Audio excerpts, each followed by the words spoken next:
Une femme qui ne cuisine pas ou ne s'occupe pas de la maison peut-elle encore être considérée comme une bonne épouse? La base d'une femme, c'est de savoir s'occuper d'une maison et de faire à manger. Ça, c'est une base. Non, mais vraiment. Ah, donc pas. la femme, elle doit que se m'occuper et non, faire la belle.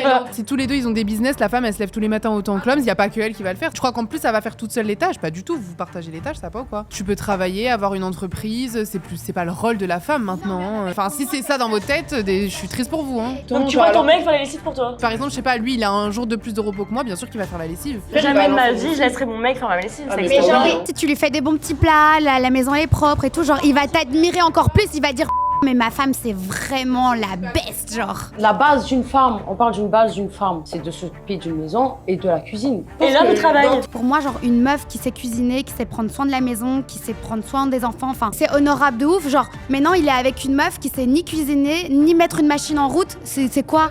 La meuf elle lui sert à quoi? Moi je dis ça doit pas être la boniche, ça doit pas tout faire. C'est à cause de tous ces arguments là que les mecs ils nous rendent encore plus esclaves. Mais moi je fais 60 heures semaine, mon mec il travaille moins que moi, la vérité c'est pas moi qui vais lancer ces machines.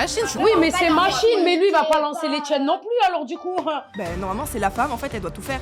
L'homme il part pour ben ouais, faire de l'argent. Et toi tu restes à la maison, ben ouais, moi je fais tout, mais c'est un travail à rester. Non mais ça veut dire que tu t'es dit dans ta tête, faut que je trouve un homme qui ramène l'argent, tu te dis pas faut que je ramène moi l'argent genre. Après il y a des hommes, leur mère, elles ont tellement chouchouté dans leur vie que ça part faire le ménage, c'est pas leur délire. Une femme qui ne cuisine pas ou qui ne sait pas faire la vaisselle ou qui ne sait pas faire la lessive, elle doit être jugée au même titre qu'un homme qui n'a pas le permis. Tu peux toujours avoir un chauffeur, tu peux toujours trouver des solutions, mais dans le fond, si un jour il y a une situation extrême, eh ben, tu seras pas forcément dans la capacité de pouvoir répondre à ce besoin. Donc je m'explique, la vie c'est pas tout beau tout rose. Si t'es une femme et que tu sais pas cuisiner, eh ben, t'as raté ta vie en fait tout simplement. Parce qu'en fait ça veut dire que t'es pas capable de t'autosuffire. C'est même pas la question de savoir s'il y a un homme qui vit avec toi. C'est-à-dire que t'es même pas capable toi-même dans le cas critique, parce que oui, tu vas toujours me dire je peux me faire livrer, je peux toujours trouver une solution où je vais manger au restaurant, etc. Mais le jour où t'as pas cette possibilité là, qu'est-ce qui se passe? T'es une merde. Donc c'est un petit peu pareil qu'un homme qui n'a pas le permis, en fait, c'est pas quelque chose d'indispensable dans la vie, mais si tu ne l'as pas, bah t'as raté ta vie un petit peu. Parce que du coup, en quel honneur tu te mets avec quelqu'un si